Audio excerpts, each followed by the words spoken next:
Kisah Sang Penakluk. Sebelum lanjut, bagi yang belum subscribe Cafe Novel, silahkan subscribe dan aktifkan lonceng notifikasi supaya tidak ketinggalan update terbaru dari kami. Jangan lupa juga tinggalkan like, komen dan share video ke medsos yang sahabat punya. Oke lanjut. Bab tahun 1027 sampai tahun 1029. Saat ini, Biro Ibu Kota Kekaisaran memengaruhi seluruh timur, sementara Biro di dekat laut memengaruhi seluruh ibu kota kekaisaran. Di timur, yang tampak tenang di permukaan sebenarnya adalah arus bawah yang konstan, dan kekuatan besar mulai menggosok tangan mereka, seolah-olah ingin mengambil kesempatan ini untuk menunjukkan tangan mereka. Meskipun keluarga Ye, ibu kota kaisar, tampaknya berada dalam keadaan kacau, di bawah kendali Leonard Ye, sang kusir tua, keluarga Ye masih berlayar di laut yang ganas tanpa tanda-tanda akan terbalik. Meskipun Leonard Ye sendiri tidak mau mengakuinya, tidak seorang pun dapat menyangkalnya. Itu karena Kevin Ye, yang jauh dari Lin Hai, adalah jarum dewa penenang laut. Saat ini, keluarga Ye begitu tenang dan tenteram. Di aula bunga keluarga Ye, melihat cucunya, Leonard Ye seperti orang tua dalam keluarga biasa. Dia sangat gembira dengan air mata. Tommy Ye, yang kembali ke rumah Ye, berdiri di depan Leonard Ye dengan air mata dan kegembiraan. Kakek, aku kembali. Seperti yang dia katakan, Tommy Ye akan membungkuk dan berlutut untuk memberi hormat kepada Leonard Ye. Dan Leonard Ye berada di depan, memegang Tommy Ye, melihat ke atas dan ke bawah, suaranya sedikit bergetar, bagus, anak baik, baru saja kembali, baru saja kembali. Selain Leonard Ye dan Tommy Ye, ada dua orang di aula bunga keluarga Ye. Satu adalah Menhart Ye dan yang lainnya adalah Ye Mengyun. Di sini, satu-satunya yang kurang dari keluarga Ye ketiga, Markus Ye. Melihat Tommy Ye lagi, terutama Tommy Ye yang bersemangat, wajah Menhart Ye dan Ye Mengyun sangat berbeda. Sebagai ayah Tommy Ye, wajah Ye Mengyun secara alami penuh dengan air mata dan kegembiraan. Tetapi sebagai paman kedua Tommy Ye, ekspresi Menhart Ye sangat berbahaya, menatap mata Tommy Ye juga sangat tidak ramah. Lagi pula, jika Tommy Ye dihapuskan dan lukanya tidak dapat disembuhkan, dia tidak akan lagi memiliki hak untuk berbicara ketika memperjuangkan posisi pemimpin keluarga Ye. Dan sekarang Tommy Ye kembali sehat, dan tidak dapat melihat tanda-tanda cedera, yang membuat pikiran Menhart Ye kembali gelisah. Namun, pada akhirnya, Tommy Ye adalah keponakannya. Meskipun Menhart Ye tidak lagi bahagia di dalam hatinya, dia selalu ingin berdiri dan mengungkapkan perasaannya, bahkan jika itu munafik. Kakak, selamat. Tianming adalah anak yang beruntung. Meskipun dia telah mengalami banyak kesulitan, beruntung bahwa tidak ada bahaya. Itu benar-benar berkah dari leluhur keluarga Ye kita. Setelah berkata demikian, Menhart Ye bangkit berdiri dan berkata kepada Ye Mengyun dan kepala keluarga Ye, ngomong-ngomong, ayah, kakak, aku masih ada urusan. Aku harus segera menyelesaikannya. Kalian bisa membicarakannya dulu. Sore nanti, aku akan pergi mengurus keponakan kesayanganku. Menhart Ye tidak menunggu Leonard Ye membuka mulutnya. Dia melengkungkan tangannya ke arah mereka berdua dengan sangat kasar, lalu berbalik dan meninggalkan aula bunga keluarga Ye. Sementara itu, Menhart Ye sedang berjalan sambil bergumam dan mengumpat. Melihat sosok Menhart Ye yang pergi dengan kasar, Ye Mengyun hanya berkata, orang tua ini. Meskipun hatinya tidak puas, tetapi demi melihat putranya kembali dengan selamat, Ye Mengyun juga tidak mau terlalu peduli dengan saudaranya. Pada saat itu, Leonard Ye yang sedang duduk di singgasana tiba-tiba berkata, Bos, pertemuan keluarga Jin akan segera diadakan. Anda dapat pergi dan melakukan urusan Anda. Anda tidak perlu menunggu di sini. Tianming dan saya sedang mengobrol dan membicarakan kehidupan sehari-hari kami. Mendengar kata-kata lelaki tua itu, Ye Mengyun segera menyadari bahwa dia ada hubungannya dengan dia. Dan bertanya kepada Tommy Ye sendirian, jadi dia segera bangkit, melengkungkan tangannya, dan berkata dengan hormat, baik, ayah. Selesai berkata, Ye Mengyun juga berbalik untuk pergi. Sampai kedua saudara itu pergi jauh, Leonard Ye melambaikan tangan kepada Tommy Ye dengan wajah ramah dan berkata, Tianming, kemarilah, duduklah di samping kakekmu, dan biarkan dia melihatmu dengan baik. Tommy Ye, segera melangkah maju dan duduk di kursi sebelah kiri Leonard Ye. Leonard Ye tidak pernah melihat cucunya selama beberapa waktu. Bagaimanapun, Tommy Ye masih terbaring di atas tanduk ketika dia terburu-buru terakhir kali. Sangat menyedihkan untuk memikirkannya. Kurus, tetapi juga spiritual. Itu adalah berkah tersembunyi. Meskipun kultivasimu dihapuskan untuk sementara waktu, tampaknya kultivasimu telah meningkat pesat. Leonard Ye menatap cucunya, penuh dengan kasih sayang. Di hadapan Leonard Ye, Tommy Ye tampak seperti anak kecil dan berkata sambil tersenyum, memang, aku telah menembus alam naga dan gajah dan memasuki kategori bawaan. Mendengar kata-kata Tommy Ye yang begitu bangga, Leonard Ye tiba-tiba menatap Jing Guangdao dengan wajah terkejut. Meskipun Leonard Ye dapat melihat bahwa kultivasi Tommy Ye telah dipulihkan dan beberapa kemajuan telah dibuat, Leonard Ye tidak pernah menyangka bahwa Tommy Ye dapat menjadi salah satu peringkat bawaan dalam satu tarikan napas dalam waktu 10 bulan. Terkejut untuk waktu yang lama, Leonard Ye sangat gembira, dan berkata, bagus, bagus, alam bawaan, terlalu bagus, tampaknya Tuhan memperlakukan keluarga Ye ku dengan baik, keluarga Ye saya akhirnya memiliki penerus. Perkataan Leonard Ye, itu menunjukkan ekspresi yang menenangkan, tetapi perkataannya tentang surga memperlakukanku sebagai keluarga Ye tidaklah tipis, jelas ada hantu di dalam hatinya. Bagaimanapun, semua orang yang cerdas dapat melihat bahwa Tommy Ye lahir setelah perjalanan ke Linhai. Tentu saja, itu adalah berkat Kevin Ye. Namun, Leonard Ye lebih suka mengatakan bahwa itu adalah kehendak surga daripada mengakui bahwa itu adalah berkat Kevin Ye. Ini menunjukkan bahwa Kevin Ye masih bukan anggota keluarga Ye dalam benak Leonard Ye. Tommy Ye juga melihat ini dengan jelas, tetapi dia tidak berani mengatakan apapun. Tiba-tiba, sikap antara kakek nenek dan cucu ini tampak sedikit canggung.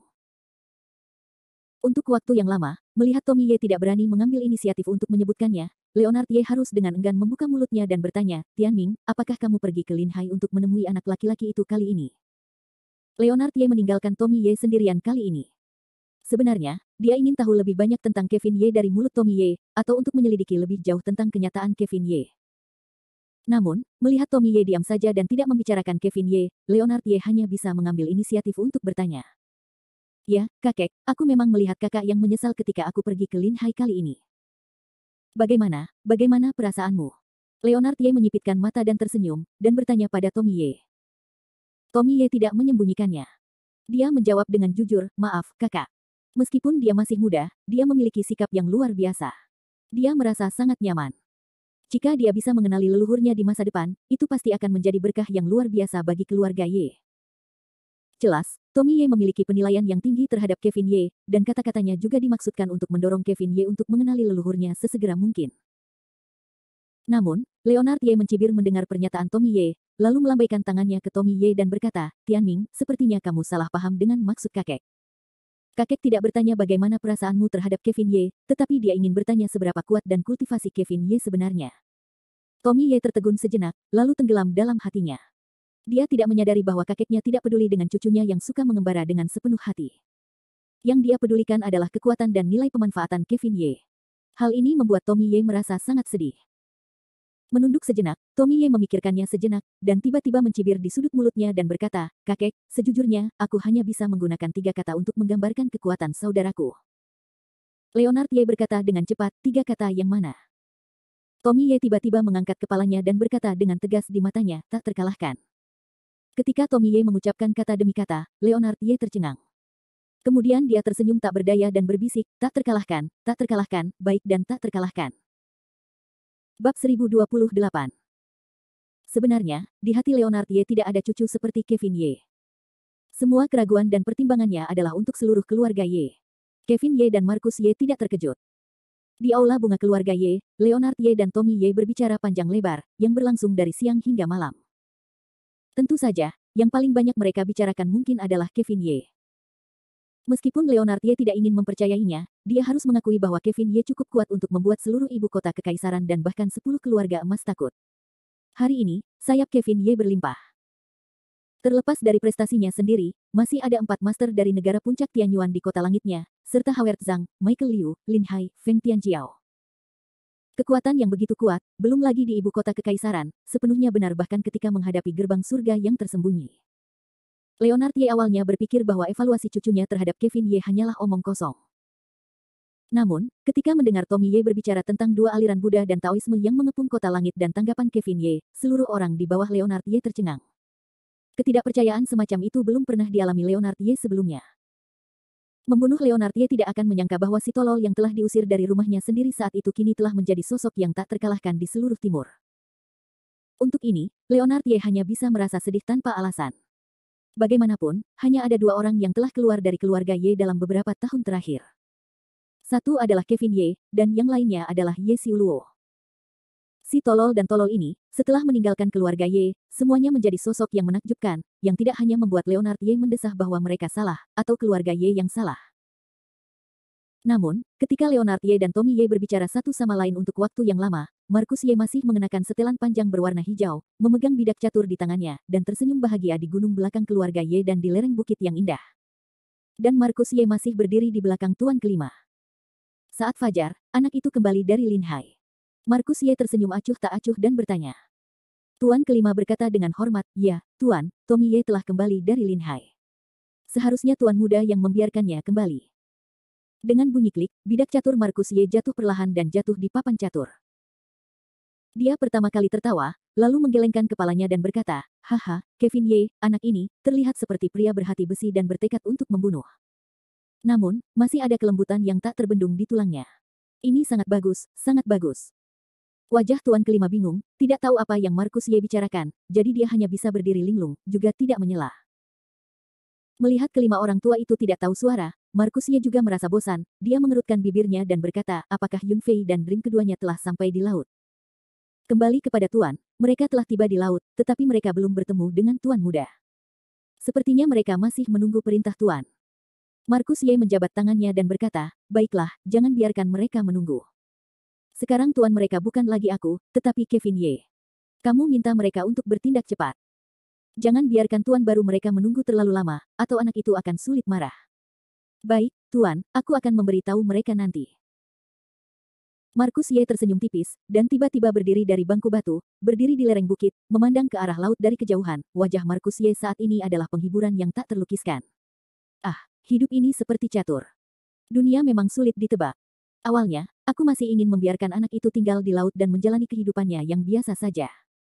Siapa yang mengira dia akan memberiku kejutan sebesar itu? Jika aku bisa mundur dari pengepungan dan penindasan agama Buddha dan Tao tanpa seorang pun prajurit, pertumbuhan anak ini jauh di luar imajinasiku. Aku khawatir dia tidak akan bisa menggunakan batu loncatan yang aku berikan untuknya. Situasi saat ini jauh dari ibu kota kekaisaran kecil, yang dapat ditampung oleh keluarga Ye yang kecil. Mungkin dia bisa melampaui semua orang dari zaman dahulu hingga sekarang, dan akhirnya mencapai alam itu. Si tua kelima masih berwajah diam berdiri di belakang Markus Ye, tetapi saat ini si tua kelima mendengarkan kata-kata Markus Ye, entah kenapa kulit kepalanya terasa mati rasa, ketakutan itu belum pernah terjadi sebelumnya. Selain itu, Markus Ye tiba-tiba menghancurkan pecahan-pecahan di tangannya dan melihat ke seluruh ibu kota kekaisaran. Kemudian dia mencibir dan berkata, baiklah, baiklah, permainan catur anak laki-laki di Lin Hai sudah berakhir. Sudah waktunya bagi kita untuk menyelesaikan permainan catur kita di ibu kota kekaisaran. Setelah itu, wajah Markus Ye menjadi muram, hanya saja sentuhan kesenangan itu telah menghilang, digantikan oleh ledakan kegembiraan dan kejujuran. Ada 3 hari lagi sebelum pertemuan keluarga emas di ibu kota kekaisaran. Kelima, apa yang dilakukan keluarga-keluarga itu? Apakah Anda memiliki informasi terbaru? Old Five bahkan berkata dengan tergesa-gesa, ya, ada, tetapi beberapa perilakunya sangat aneh, orang tidak dapat merasakan otaknya. Lebih spesifik. Keluarga Lin, keluarga Bai tidak akan mengatakan apa-apa tentang itu, tetapi akan sangat aneh jika hanya berbicara tentang kinerja Tuan keluarga Qin. Tuan Qin Haitong telah berada di gedung ibu kota kekaisaran akhir-akhir ini, dan dia tidak pernah kembali. Susu leluhur keluarga Qin tidak bergerak. Tampaknya Qin Haitong tidak pernah memperhatikan pertemuan ini. Hal aneh kedua adalah keluarga Ouyang. Kepala keluarga Ouyang memindahkan hampir semua penjaga angin puyuh kembali ke ibu kota kekaisaran, tetapi dia menutup pintu dan menolak tamu. Bahkan pemimpin keluarga Liu menolak untuk mengunjungi rumah beberapa kali. Sedangkan untuk tuan keluarga Dongfang, dia sakit parah. Dia mengatakan bahwa dia terbaring di tempat tidur. Seluruh keluarga Dongfang mencari dokter terkenal untuk mencari penyakitnya. Mendengarkan kata-kata kelima orang tua itu, Markus Ye semakin merasa aneh, mendesis dingin, benar-benar aneh, aneh orang-orang tua ini pada akhirnya apa sempoa. Setelah jeda, Markus Ye melanjutkan, bagaimana dengan anggota keluarga lainnya? Keluarga lainnya cukup tenang, tetapi mereka semua menunjukkan ekspresi ketakutan. Namun, bawahan saya telah mengamati bahwa ada kekuatan baru yang datang ke ibu kota kekaisaran baru-baru ini. Kekuatan baru? Kekuatan apa? Markus Ye bertanya dengan rasa ingin tahu. Itu adalah keluarga Li di Jiangnan. Putra tertua Li Ziqiong datang ke ibu kota kekaisaran beberapa waktu lalu. Dia sangat aktif dan terus berhubungan dengan keluarga-keluarga kuat di ibu kota kekaisaran. Tampaknya, si tua kelima berkata setengah, tidak berani melanjutkan, hanya dengan tatapan mata Markus Ye. Dan pada saat ini, suara langkah kaki menuruni gunung, Markus Ye juga melambaikan tangan, memberi isyarat kepada si kelima untuk menghindar. Setelah beberapa saat, kedua pengawal Yulong naik ke gunung dan dengan hormat berkata kepada Markus Ye, Tuan ketiga, malam ini, Tuan kedua mengadakan perjamuan di Aula Osmanthus untuk membantu putra tertua menyingkirkan debu. Tuan juga meminta tuan ketiga untuk hadir dan berbicara. Markus Ye melambaikan tangannya dan berkata, aku tahu, pergilah. Kedua Yulongwei itu juga tidak tinggal diam.